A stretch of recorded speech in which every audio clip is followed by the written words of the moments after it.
Well, tonight there are a few things different. You'll notice two things. I have light and silence. I'm letting the batteries rest for a while. Today was a cloudy day. The batteries I'm using are from the scrapyard. It's amazing they even work at all.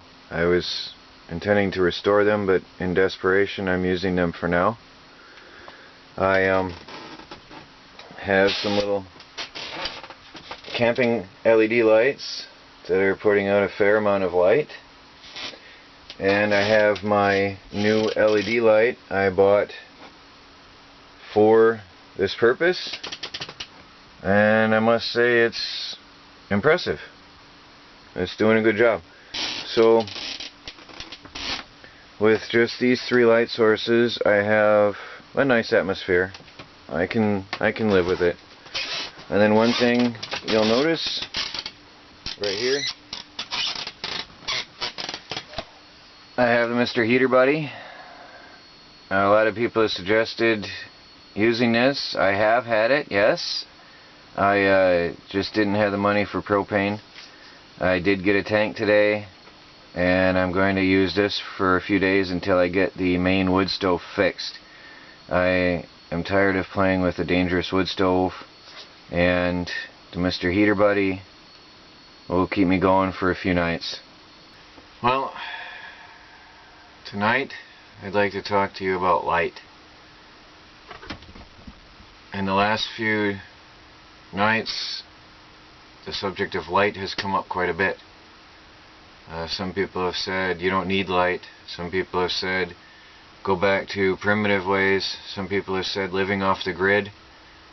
You're not living off the grid if you're using batteries. I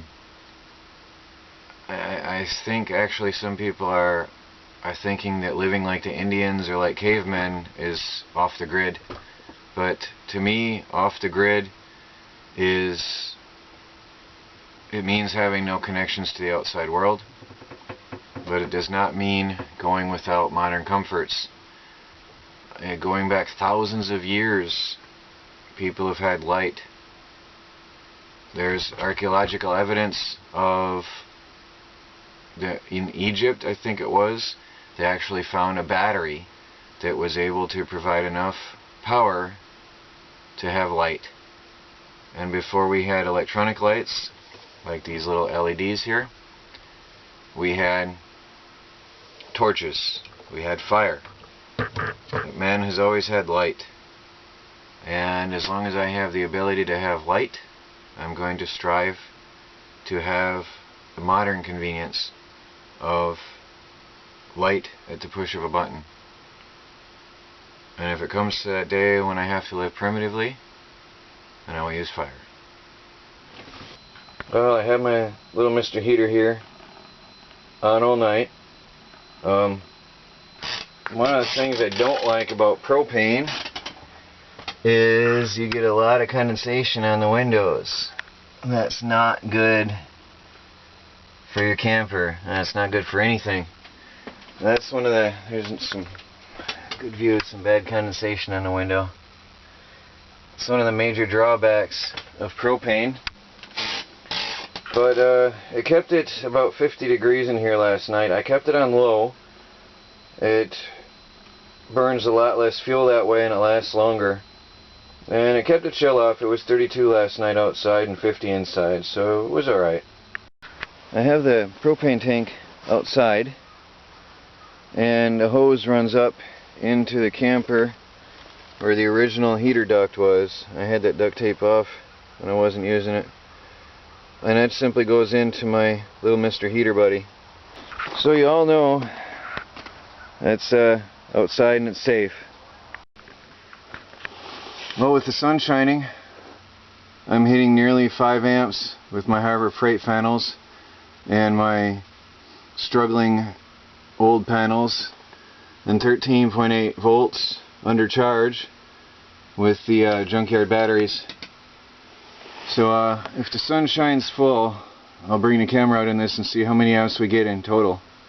But that's way better than I had before without the Harbor Freight panels. Now there's the accessory box that came with the Harbor Freight panels. As you can see, I have not yet opened them. So let's see what we have here.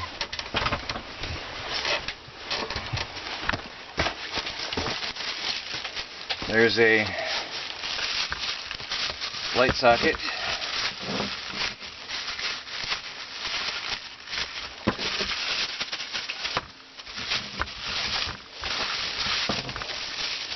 "12-volt light socket with a switch. Looks like a nice bunch of cable.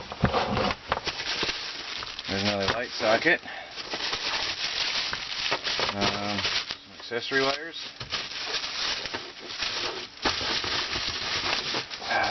Universal charging sockets. That's nice.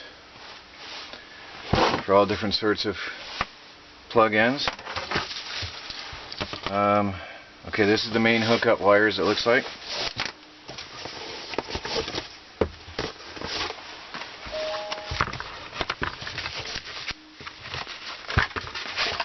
And here we have a compact fluorescent 12-volt light bulb. We'll check that out tonight. And there's another one. There's two of them. I think these are worth like $12, $20 a piece alone. That's part of the reason I got this package. The accessories added all together. If you count $140 for a set of Harbor Freight panels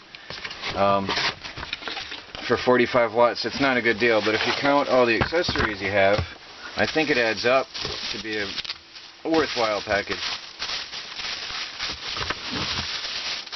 And this is part of the reason I wanted the unit. This is a really nice looking charge controller. This is the cellular charge controller. It's got a USB output, two 12-volt cigarette lighter jacks, 3 volts, 6 volts, and the two 12-volt plugs for your light bulbs. But this is just a regular, like a guitar amp type cable. This is a normal audio cable. So this would work out very well, I think. And as you see, I haven't tried this yet, so I'm going to hook this up and see what it's like. What I like about this is it's got battery clips, so I can use this everywhere. Eventually I want to expand the solar power in this camper to be able to run a fridge and other devices. And then this controller will go to the survival truck camper. So that's another reason I wanted it. It'll work out very well for the survival camper in the future, I think. So let's take this over and hook it up. Okay, I'm sitting next to my batteries right now, and I'm going to plug in this new controller unit just to see what it does. It does nothing when you first turn it on. Oh, there's the on. Oh, there we go. 13.5 volts. Up top my meter says 13.7, so there's a bit of a difference. This is on-off switch already. Yep, there's the on-off switch for the meter. But it looks like a very nice controller unit. So here's the 12-volt fluorescent light bulb.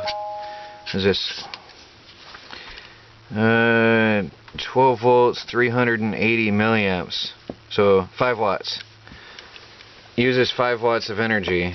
So 45 watt solar panel can run that for quite a few hours per hour of sunlight. Alright, this goes here.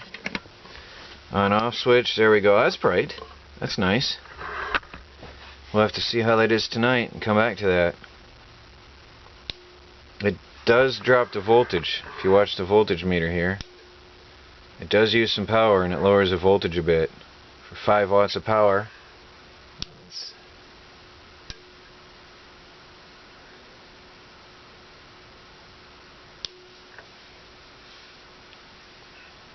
And this is 13.5 with the sun shining on the solar panels. So we'll see what it looks like tonight. I think this is a nice little adapter. So you can plug in to either the 3 volts or 6 volts to just about any device you want to charge on this. So for an off-grid environment, I think the Harbor Freight panels are a good starter kit, and I want to put them through the works. Well, I got some power in here. Finally able to get a shave. It's going to feel good. It's a little bit sunny today. We got some decent batteries. Things are turning around better. When the sun's shining, I'm getting almost 6 amps with the Harbor Freight panels combined with my old panels. It's not a lot. It's mostly cloudy today. I'm not getting direct sunlight. It's filtered through the trees. Here comes a cloud. But it's definitely making a difference in here, and it's making life more comfortable. I was able to shave this morning. That's a nice thing.